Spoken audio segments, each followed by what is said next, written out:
कभी ससुराल को अपना घर और सास को माँ समझकर देखो। ये उन लड़कियों के लिए जिनकी शिकायत रहती है कि ससुराल में उनको बेटी नहीं समझा जाता। पहले ये जानना जरूरी है कि बेटी थी तब क्या रोल था। आप घर में आराम से उठती थीं, देर तक सोती रहती थीं, खाना चाय नाश्ता सब मम्मी बना देती थी, बाकी काम मेड करती थी। कभी कभार आप घर में काम में हाथ बटाती थी। आपकी मम्मी भी यदि यही सोचती कि मैं भी ससुराल में बेटी की तरह रहूंगी तो क्या आपको ये आराम मिलता? शायद नहीं। शादी से पहले आप माँ बाप की जिम्मेदारी हैं, इसलिए वो आपकी गलतियों को नज़रअंदाज करते हैं।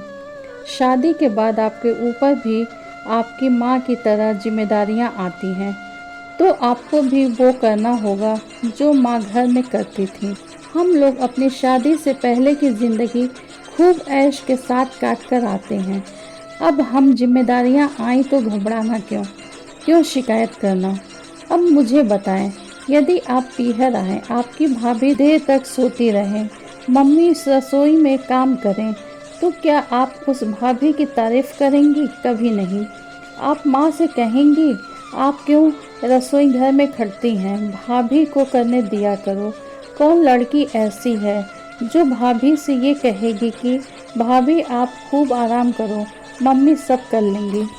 अब एक बात जो वो कहती हैं कि हम सिर्फ सास ससुर पति और अपने बच्चों का करेंगे, दूसरों का नहीं, मतलब देवर नंद जेठ। अब इसका आप मुझे जवाब दें कि आपके भाई की शादी पहले हो गई और भाभी आ गई, वो सबका खाना बनाए और आपका नहीं, तो क्या आप या आपके माँ बाप को सहन होगा? बिल्कुल नहीं। इसलिए यदि जो आप चाह रही हैं वो आपकी भाभी आपके साथ करें तो बुरा नहीं लगना चाहिए। आपको अपनी नंद उनके बच्चों का आना बुरा लगता है तो आप भी सोच लीजिए, आपकी भाभी भी आपके आने से खुश नहीं होंगी। कभी सोचा है आपने अपनी माँ को घर में पीहर की तरह महसूस कराया है? यदि नहीं तो आप कैसे उम्मीद करती हैं कि आपको महसूस हो? क्या माँ ने कभी ये शिकायत की कि मुझे जल्दी उठना पड़ता था, काम करना पड़ता था? शायद कभी नहीं।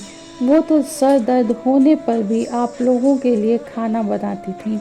हर जगह का अपना महत्व है, इसलिए दोनों को महत्व दीजिए। जो लड़कियां ये बात समझती हैं वो तो तारीफ के काबिल हैं। पोस्ट अच्छी लगे तो शेयर ज़रूर करें।